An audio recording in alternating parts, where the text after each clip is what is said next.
Right. So we'll just kick it off like that, guys. Pat, did you get a chance to look at the report? I know it's in French. I forget with my perfect French, I actually understood everything. Yeah, I have looked at it. I think somehow I get a few things, but the main words are just in French, so yeah, hard for me to understand.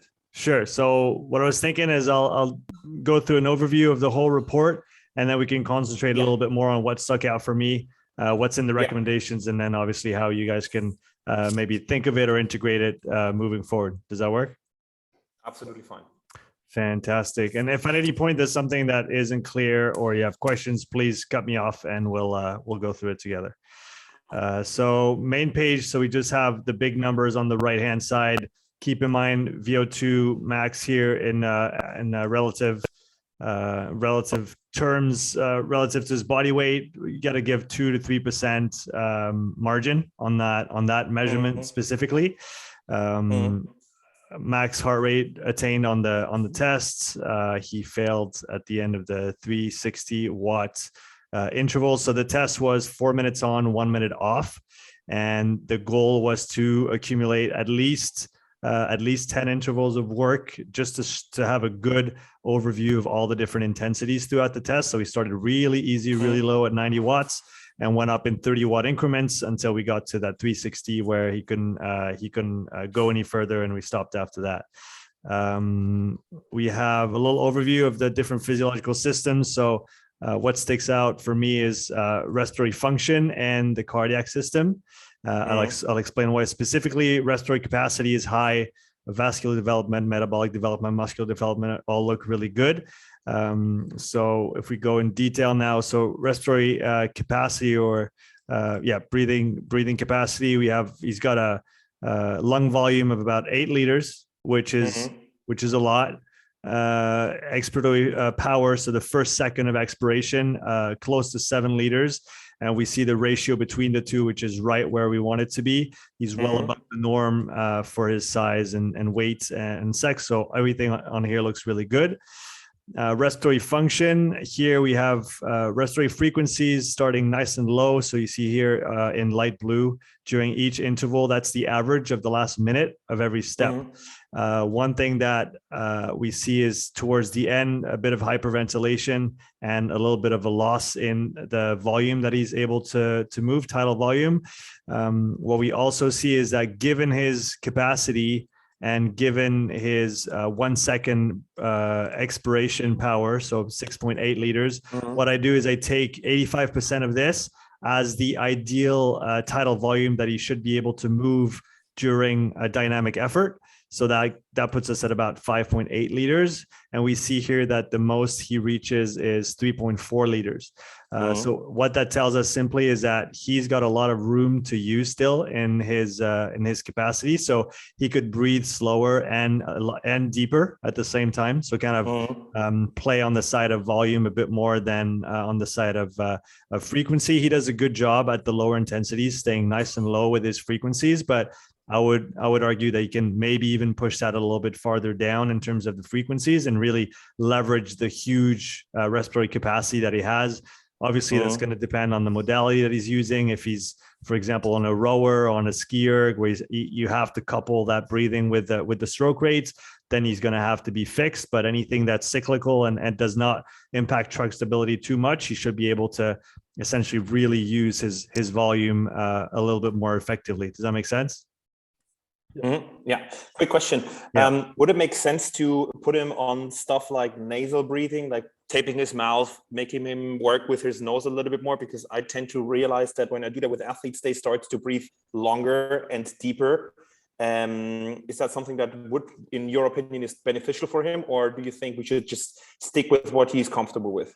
I think it can be interesting to do, especially at lower intensities. So if he's doing zone 2 work, then he could do some nasal breathing and focus on some deeper breaths. There is going to be a little bit of a restriction of air flow as well, which means possibly a little bit of a buildup of CO2 and build up some tolerance to that. Although CrossFitters are known to be tolerant to those kind of metabolic environments, it is something that might be able to help at higher intensities. Again, he's really fit, so it's probably debatable, and it's hard to quantify as well.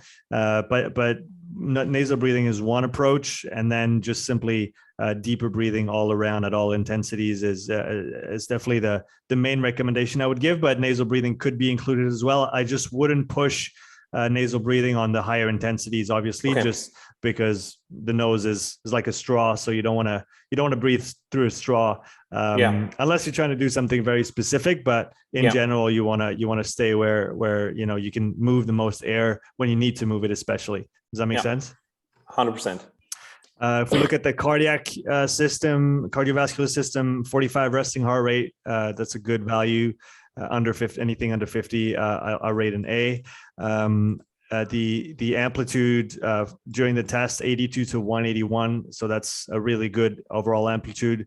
Good recovery as well. Although we'll see that recovery at high intensities that we see in green here is significantly lower than what we see at the lower intensities. So essentially, as soon as he passes his second threshold, he has a hard time recovering on the cardiac side. How do you measure the recovery? How long it takes him to get below 120 beats per minute, or what's your measurement here? The measurement is from peak heart rate during the work interval to minimum heart rate after during the 1 minute rest. So it's not a perfect measure, but we have it consistently throughout the test. And so we see here that essentially above 270, he's down about half the recovery is what he can do at those medium intensity, if that makes sense. Yeah, 100%.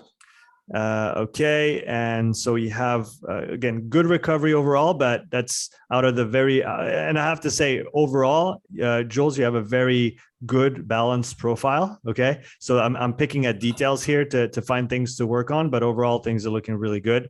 He's got an upward cardiac trend all the way throughout the tests, which is good. He's got good vasodilator capacity, good vascular response. And so that's it for the cardiac side. We'll come back to the recovery at the higher intensities afterwards. On the metabolic side, he's got, again, good amplitude. He recovers high. That's from the Moxie data. He recovers high at the higher intensities. He can desaturate below 20, which is kind of what we're looking for in an ideal world, with again, that big amplitude, being able to reload oxygen at during rest periods and be able to extract oxygen at the higher intensities. So again, we're looking really good here overall. And here we have deoxyhemoglobin. The one interesting thing would be to look at fat max, which I would probably put on the lower intensities here, 150, 170, which coincides closely with that zone 1, zone 2 transition, which is usually where fat max lies. Then if we go into here, so what I do, Pat, is I look at all the data that I collected on the respiratory side, on the cardiac side. I look at heart rate variability as well in those one parameter of it called DFA alpha 1 to look at to essentially determine the different thresholds. So first, second threshold, transition from moderate intensity domain to heavy intensity domain and to severe. And in general, if we look at it from an endurance standpoint, below the first threshold is going to be easy volume work. That's going to have a low impact from a sympathetic perspective, actually parasympathetic dominant, which is why, for example, cyclists can accumulate, 25, 30 hours of work per week in that intensity, because the very, very little fatigue accumulated and a huge development on the capillary and mitochondrial density side.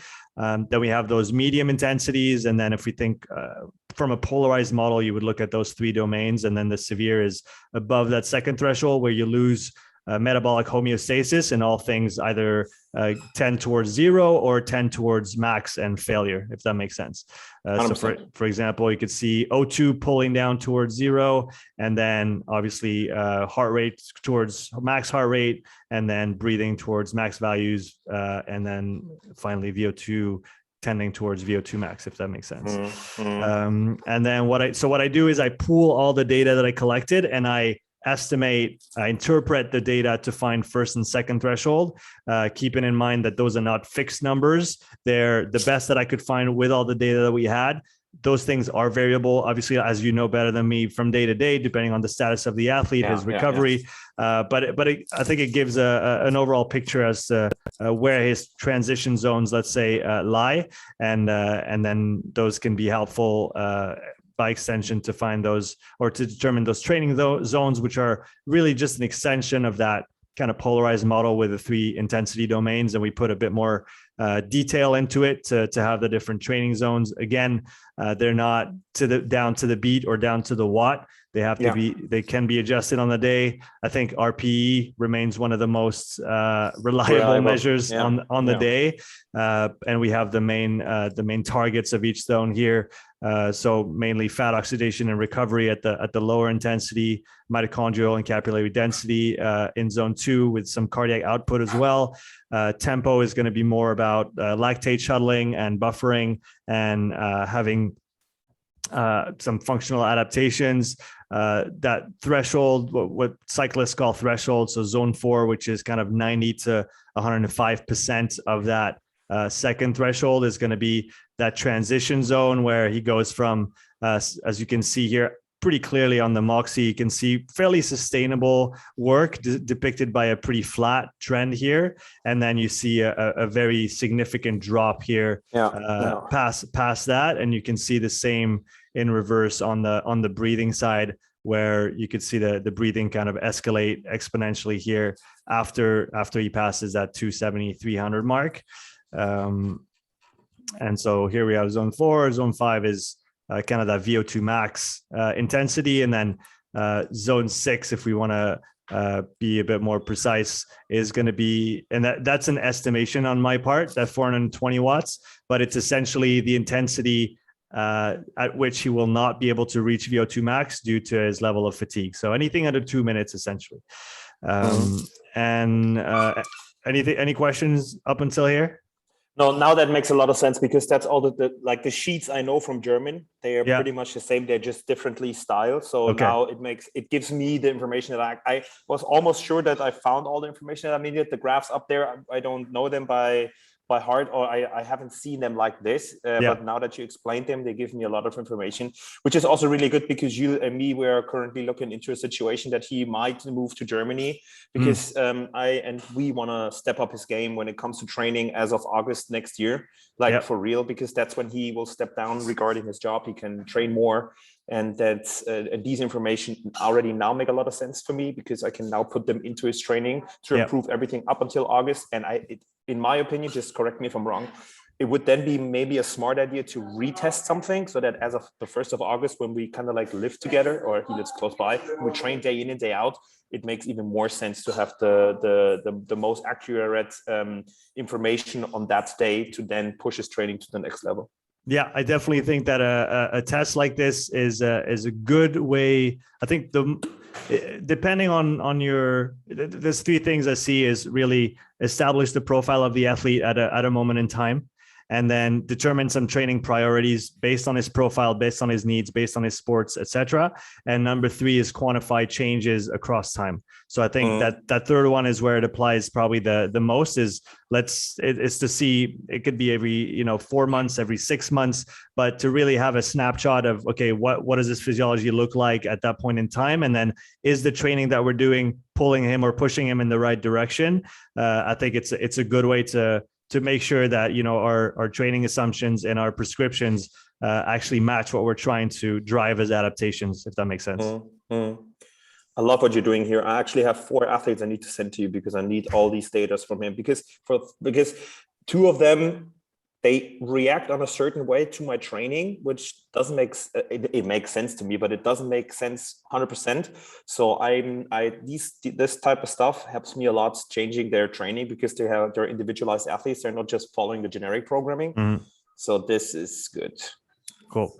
I'll go into what I put as recommendations, always to take with a grain of salt, obviously, because I don't know your programming. I don't know exactly what his targets are. So this is from an outsider's perspective. And then obviously you have to see what makes sense to you. But essentially what I put the the focus on here, again, very good profile overall, very strong profile. So I was picking at the details here, but what I highlighted before was that cardiac recovery at the higher intensities. So above that second threshold.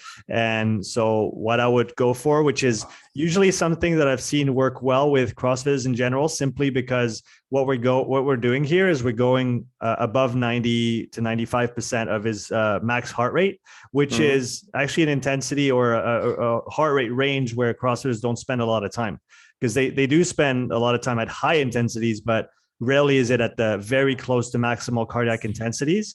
And so getting a little bit of work up there, just as a, let's do a little bit of this because you don't do it very often, often can bring some good adaptations. It's very, as you know, it's very, very demanding training. So the idea is to spend only 10 seconds at first above that 175, which is, I believe, is only 5 or 6 beats below what he reached on that day, 181. So only 6 beats away from what he reached on that day, and spend 10 seconds up in that high frequency range, and then have a passive rest, and then spend 20 seconds as rest time here below 120 beats, which is his zone 1 boundary. So really essentially full recovery, passive recovery.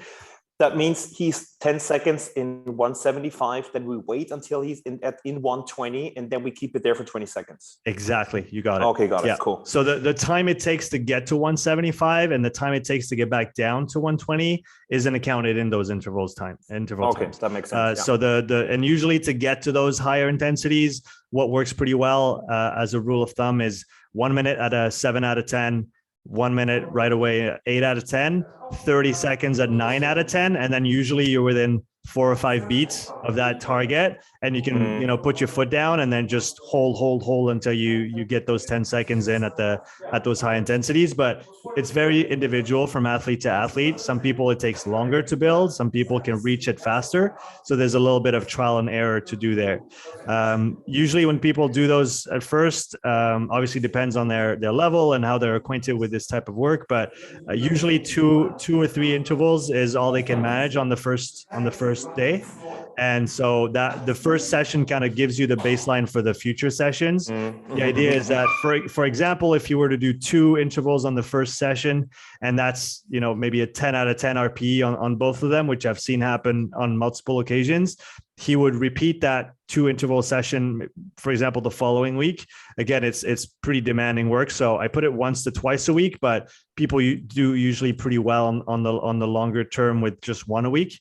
When it makes sense in the program, obviously.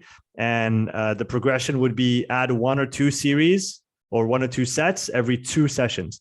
So essentially you'll repeat the session twice every time. So you do 2 intervals, then you do 2 intervals again the next session, then you do maybe 3 or 4, depending on what you can tolerate. Then you repeat that 3 or 4, and then you add 1 or 2 again and again and again. So the idea is to also have that very, very slow progression from session to session. And again, I've seen people only being able to do 2 or 3 on the first session, and build up to 8 or 10 within a number of weeks, obviously with that slow progression, but seeing some pretty good gains, especially on those higher intensity heart rates. So that means at the beginning, that doesn't take him more than 10 minutes to do those two sets with 2 intervals. So I could actually have him do like some accessory, other high skill gymnastic stuff. And then at the end of this training for like 10 minutes, he's doing his 2 sets with 2 intervals to really like peak his heart rate. And then depending on how fast we can increase the sets and then the intervals, then I just take down more of the skill and accessory part, because then obviously the sessions are getting longer. Is that right? That is correct. And what I've seen work as well is you can do those intervals on the back end of some base work. So if you do a session of zone 2 and then right into maybe 2 or 3 intervals, that can work as well. Obviously, you have to distribute the intensity properly depending on the day and what you're trying to achieve. One thing that my colleague David is trying to apply now with those zone 5 intervals is actually do some pre-fatigue on some gymnastic work, suspended gymnastic work, right into some intensity. For him it's running, but in this case on the bike, for example. I haven't had any positive feedback from him yet. He tried it once, but he said he added too much complexity to the gymnastics, so it didn't work out. But I think there's probably clever ways to integrate that kind of work with all the elements that you guys have to work on. But yeah, so you can definitely play with the format, but the idea is really spending those 10 seconds close to max heart rate, and then give him a full recovery time under in zone 1, and then start again. Cool. Sounds. Yeah, Jules. Question. So when I start for the first time doing the zone 5 training, do I just keep going till I can? So if I'm able to do like 5 rounds on the first time, yes. Do I go for 5 rounds? Exactly. So the first session is kind of a calibrating session, and depending on what you can do and tolerate, they'll dictate where you start and then what you do with the following sessions. Yeah. Okay. And then is it better to increase rounds, or is it better to increase time in the zone 5? So for example, if I do like 3 rounds at 10 seconds in zone 5, do I then go for 4 rounds with 10 seconds, or do I try for like 3 rounds in 20 seconds in zone 5? So stay with the progression as it's here, ideally, which is sets first. So you add sets until you get to 10, and then you bring it back down to 2, and you increase 5-second work time, 10-second rest time, and you build back up again. So again, it's a very, very slow progression. You could probably be more aggressive with it, but the idea is also to let the heart adapt, because when you're working at those very, very high frequencies, it is again very demanding on the system. So we also don't want to do too much of it too soon. So really give the time to the system to adapt. In conjunction with that, and that's a very, very general recommendation, just some base work once or twice a week, but I'm sure he does a bunch of this already with you, Pat. Yeah, for sure. Right. So that's just very general. And I usually put it in there as a staple because most people neglect it. Then what I put some notes here on the breathing, especially at the higher intensities. I think given his volume and given his level and good awareness, he has an opportunity to work on controlling his breathing a little bit better, especially in that transition zone, as we saw right around here. And again, that was specific to the bike, and that could be translated to other intensities if he's doing repeat intervals on a rower or other. But essentially, as soon as he starts to transition from let's say heavy breathing but controlled breathing to hyperventilation, really putting just even a conscious focus on breathing deeply and controlling that breathing, not trying to restrict the breathing in terms of breathing shallow or anything like that, really breathing deep, but trying to find a good rhythm and try to really stay with it, especially from a head, inside your head's perspective, because essentially as soon as you start losing your breathing, that's when kind of everything else is going as well. And so just trying to spend more time being conscious of that deep and heavy breathing at the higher intensities, I think can be interesting, just even if it's just from an awareness perspective, and for him as well for future competitions and things like that, if that makes sense. 100%. Cool. Just a few comments here about those are comments about those which we already just touched on. And this is a very, very basic example, a progression example of zone 2 work and zone 2 coupled with some intervals. So you see here, first week, 2 intervals, second week, 2 intervals, third week, 3 to 4, fourth week, 3 to 4, and then move on from there. Should I rest if I do like zone 2 and zone 5-1 in same training? Should I like take some rest in between and then start higher intensity part, or just like do I keep going and then try to reach zone 5? I'm sure Pat will bring some nuance to this, but I would definitely say don't jump right in from 140 BPM to 170. So you'll probably want a little break, and then do a little bit of a warm up. As I recommend up here, I put up here warm up 8 to 12 minute minimum if you're only doing that work as a standalone piece, because people want to jump straight into 180 BPM work, and it doesn't look good usually. So definitely a little bit of a warm up, and don't jump straight into it, Pat. No, don't do that. Give your body some like the energy systems. Give them some like 5 to 10 minutes to fill up, and then. I mean, what you also want to, from what I understand, from what you also want to achieve is that from very low heart rates to like getting up to the high heart rates, you want to catch up the whole range. You want to touch the whole range, not just doing zone 1, be at 140, and then all of a sudden going up. So you rest after that 5 minutes, 6 minutes, and then you start from a very low heart rate, and then you go all the way up. Yeah, and what might be nice to track as well is those recovery times between the 10-second interval and the 20-second rest below 120.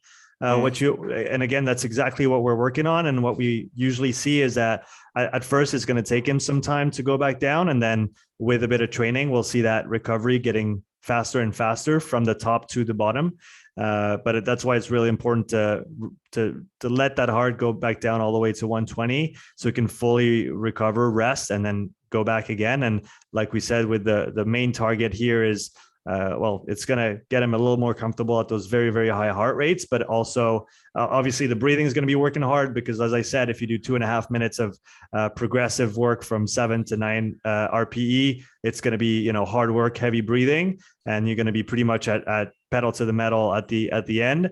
But again, what adaptation I'm looking for here is better heart rate recovery after a near or a high intensity effort.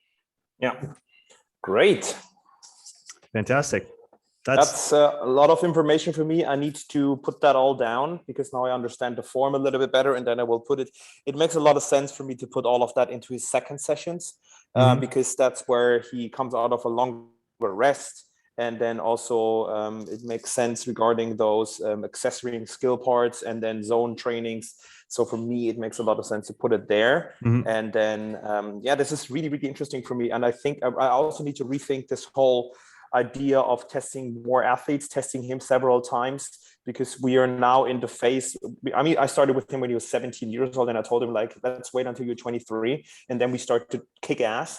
And that's now we're getting to that point, and now we just need to professionalize all the different levels, recovery, training, zone training, heart rate, health, and everything. So this is a very, very cool tool that I want to implement more into his training. Cool. Awesome. Well, if you have any questions about the report, if you look into it again and you're sure. not sure you about will whatever, definitely hear from me next week. Yeah, I will definitely have more questions next week for sure. Fantastic. And, use these trainings for a few months and then try to test, like you told me about, like 1 month or 1 month. I don't know. Yeah, I think and it also depends on, so what you guys can actually do is, if you want to see if you're in need of a new test, is you can use the exact same step test, the exact same framework, 4 on, 1 off, with the exact same intensities. You have a bike erg, so you know how to use it. And essentially what you do, and I set up a video on my YouTube channel on how to do this test autonomously by yourself and record the heart rate data and then send it to me. And then I can overlay the graphs and we can see where he's at. We could see if we're seeing the adaptations that we want. And if it's necessary to maybe recalibrate the zones or do a full retest to see how things are going. So that could be easily put into his plan every maybe 8 to 12 weeks to see how things are moving. And okay, did we see enough change to justify a retest, or do we just keep working on that same slow progression for a little bit longer? And obviously, going back to the integration of all of this into his program, it has to make sense with the overall planning that you have for him. So maybe certain parts don't make sense right now and they make sense later in the year. It's like I said, it's an outsider's perspective. So really take it for what it is. Cool. Can we both have a talk next week? Because I'm thinking about getting you over here to Germany, because can you do your tests here? Because we have a bike erg here, so we could just put it into our performance center. And I think I have a lot of people that would be interested in doing that kind of test. I want to learn more about it. I want to be able to read it better. There's a lot of information, because I think this is an education part that I need to put on my shoulders as well. Because if I understand it even better, I can then help Jules even more. And because I know a lot of people who would be very interested in doing that, I think it would make a lot of sense to, like, for one day, just from the morning till the evening, even though it's super boring, but putting like 10 to 15 athletes through that test, if that's something that you would be willing to do, obviously paying for it. But then also kind of like we could do a podcast, and then the next day you stay here, we train together, and then maybe even finding a day where Jules can also come over here. That would make a lot of sense to me if that's something that you would be interested in. Yeah, so the full test with the VO2 Master, I can currently only do 4 people a day, simply because of the turnover time. So yeah, if it didn't have that level of obviously, I think I really think that, especially for athletes of that level, Pat, the VO2 master and the breathing data is really interesting and pertinent to have. So I could tell you, oh, we could do more tests in a day and not use the VO2 master, but I'd probably argue that it's skipping on some very valuable information, especially 100%. for those guys. So yeah, at this point, I could only do 4. That might change down the line if I, get an assistant to work with me and maybe get more VO2 masters and I can do more people. But at this point in time, I can do a max of 4, maybe 5 if I'm really, really pushing it on the day, but usually 4. Yeah, we can do it 2 days. No, that's super interesting because I really, really want to do that. Great. Yeah, let's talk about it. Yeah. Yeah, let's have it like this. I have a look over the file again because I understand it way better now. Then there will be some questions for sure. So I will ask you these questions next week. Yeah. And then I'll need to see how and when I really start to implement it into his training. I actually want to do it as fast as possible. Okay. But just then need to touch base with Jules regarding Christmas, New Year's, family time and stuff, because I don't want to do it for 2 weeks and then we're off again for 1.5 weeks because of Christmas. So I'd rather have it start 1st of January, but as you see, Jules is probably up for training as of tomorrow. Just give me a few more days, Jules, to analyze the data, because then I cannot put it into your training right away because I need to understand it a little bit more. Yeah, and if you need access to the full, sorry, Jules, if you need access to the full detail of all the data, I can add you onto the Google sheet that I use, and you can look at all the detailed graphs. Because as you saw, I put the averages of the last minute of each step, which is representative. But then sometimes seeing all the data points is good as well. So if you want that, just let me know and I'll add you on. Yeah, shoot, bring it over. Everything that I can have is good. Cool. Awesome. Thanks, guys. Thank you, guys. Sorry for the delay, but we managed. No, it worked out just fine. And yeah, Pat, let me know when you have your questions, and I'll be happy to answer them. Cool, awesome. Jules, we talk later, or maybe tomorrow on the weekend when we have time, and then you'll hear from me next week for sure. Cool, awesome, guys. Thanks so much, mate. Have a good one. Ciao. Take care, guys. Ciao.